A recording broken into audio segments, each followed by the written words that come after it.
अस्सलाम वालेकुम my YouTube family, welcome back to my channel. Hopefully सब ठीक ठाक होंगे और आप लोगों की दुआओं से मैं भी बिल्कुल ठीक ठाक हूँ। सुबह सुबह बच्चों को छोड़ने के लिए चली गई थी मैं आज, तो सोचा बाहर तो निकले ही हैं, फिर मैं फ्रूट भी ले लेती हूँ और फिर मैं फ्रूट लेकर आ गई क्योंकि आजकल सीज़न कितना अच्छा चला हुआ है और बहुत ही ज़्यादा अच्छे अच्छे फ्रूट आए हैं जो कि सेहत के लिए बहुत ज़्यादा अच्छे होते हैं। स्पेशली बच्चों को लाजमी देना चाहिए, जैसे कि आजकल एप्पल बहुत अच्छे आए हुए हैं, अनार बहुत अच्छे आए हुए हैं और उसका जो जूस होता है वो बच्चों की हेल्थ के लिए, हमारी हेल्थ के लिए भी बहुत ज़्यादा अच्छा होता है। लेकिन हम माँओं की जो असल प्रायोरिटी होती है वो बच्चे होते हैं पहले, तो फिर स्पेशली यही होता है कि पहले फैमिली को देखें और उसके बाद फिर अपने आप को देखें। तो सोचा कि मैं सारी चीज़ें ले लेती हूँ और फिर बच्चों की स्कूल से आने तक ना इसमें से एक या दो जूस मैं बनाकर रख दूँगी और साथ ही साथ जो है ना फिर मैंने इसकी तैयारी भी सुबह सुबह स्टार्ट कर दी थी, क्योंकि बच्चों के आने में इतना टाइम नहीं होता। फिर जितनी देर में हम घर का काम करते हैं उतनी देर में हम सारी चीज़ों को ना बिल्कुल अच्छे तरीके से, परफेक्ट तरीके से मैनेज करके रख देते हैं और फिर जब बच्चों का शोर नहीं होता ना तो बहुत आसानी से सारे काम हो जाते हैं। मुझे ऐसा लगता है या शायद सारी बहनों को ऐसा लगता होगा कि जब बच्चे नहीं होते तो हमारे हाथ जो होते हैं ना वो बहुत तेज़ी से चल रहे होते हैं। उसकी मेन वजह ये होती है कि हमारा सारा ध्यान अपने घर के कामों के ऊपर होता है और फिर हम आसानी से सारे कामों को जल्दी जल्दी निपटा देते हैं। और सुबह का वक्त ऐसा होता है कि इसमें हमारी जो एनर्जी होती है ना वो बहुत ज़्यादा पावरफुल होती है और उस वक्त हमारी सारी एनर्जी अपने घर के कामों में लगी हुई होती है। लेकिन जब बच्चे आते हैं ना उस वक्त तक मेरा तो मेन पर्पस यही होता है कि मेरे सारे काम हुए हुए और मैं फिर बाकी का जितना भी टाइम है ना अपने बच्चों को दे सकूँ। और बीच बीच में जैसे जैसे वो जा रहे होते हैं, जैसे ट्यूशन चले गए, मदरसे चले गए, उस दौरान में मुझे अगर आराम करना है तो मैं वो भी कर लेती हूँ और फिर जो मेरा एडिटिंग का काम है, जो मेरा मोबाइल का काम है वो भी कर लेती हूँ। और इस दौरान में अगर किसी की हेल्प लेने की ज़रूरत पड़े ना तो आप लोगों ने कभी भी ये नहीं सोचना कि इससे मेरी इज्जत में कोई कमी आ जाएगी। तो यार फैमिली मेम्बर्स हैं, अगर एक दूसरे की हेल्प नहीं करेंगे तो कौन करेगा।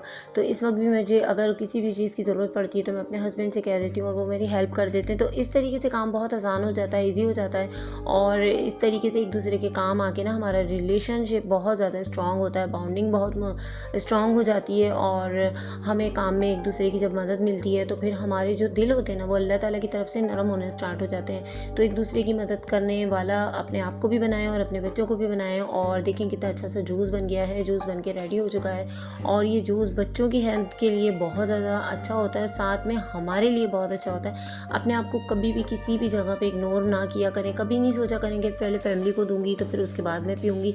बेशक आपने अपने लिए एक कप निकालना है, एक गिलास तो बहुत बड़ी बात है, आपने एक कप निकाल लेना है और उसको रख देना है। उस वक्त आपका मूड नहीं है, आप बाद में पी लो, फ्रिज में रख दो, लेकिन अपने आप को निगलेक्ट नहीं करना, क्योंकि एक घर को चलाने के लिए ना औरत का मजबूत होना बहुत ज़रूरी है। जिस तरीके से एक मकान होता है उसकी बुनियाद जब रखी जाती है ना तो उसको इतना ज़्यादा मजबूत बनाया जाता है कि उसके ऊपर पूरी इमारत खड़ी हो सकती है। इसी तरीके से औरत का जो मजबूत होना होता है ना वो बहुत ज़्यादा ज़रूरी होता है। अच्छा, टीनेज जब होते हैं तो हमें बिल्कुल इस चीज़ का एहसास नहीं होता, जब अनमैरिड होते हैं तब भी एहसास नहीं होता, लेकिन जब मैरिड होते हैं और उसके बाद फिर जब बच्चों का प्रोसेस चलता है, प्रेगनेंसी चलती है और डिलीवरी वगैरह चलती है, उसके बाद तो हमारी और जिम्मेदारियां बढ़ जाती हैं। बल्कि मैं तो कहती हूँ लाइफ ना शुरू ही उस वक्त होती है, फिर उस वक्त तक टाइम निकल चुका होता है। तो उसके बाद हमें समझ में आता है कि यार हमने जो टाइम निकाला था वो बहुत गोल्डन टाइम था हमारे खाने का, पीने का, अपने आप की केयर करने का। तो जो वक्त अल्लाह ताला हमें देते हैं ना और जिस तरीके से हमें देते हैं हमें उस पर ही अल्लाह ताला का शुक्र अदा करना चाहिए और अपनी लाइफ के लिए छोटे छोटे से गोल्स बनाएं और अपने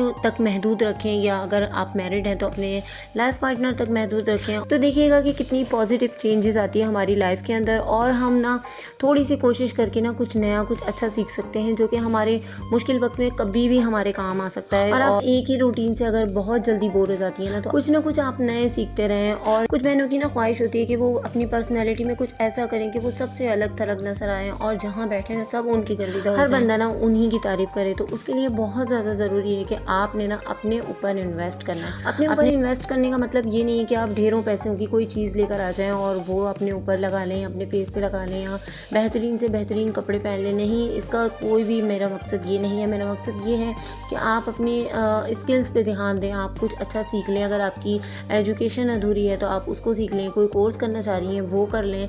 बच्चों के साथ रहते हुए भी आप इन कामों पे ध्यान दे सकती हैं। और एक समझदार औरत ना कभी भी घर के कामों के बाद फारिग नहीं बैठती, या तो वो कुछ ना कुछ नया सीखती रहती है, या तो फिर ये कि आप अपने बच्चों के ऊपर बहुत ज़्यादा ध्यान दें। अगर आप कुछ भी नहीं करना चाह रहे तो आप अपने बच्चों को दीन की तरफ लेकर आएँ। देखिए, दुनिया की तालीम तो हम दिलवाते हैं, लेकिन दीन की तालीम ऐसी होती है जिसको महज कुरान पाक पढ़ाने तक महदूद रखते हैं। तो अगर हम चाह रहे हैं कि हम बहुत कुछ अच्छा करें तो हम अपने बच्चों को दीन की तरफ लेकर आएँ, इससे हम खुद भी मुतमईन होंगे और रोज़े महशर हमें इसी का जवाब सबसे पहले देना है।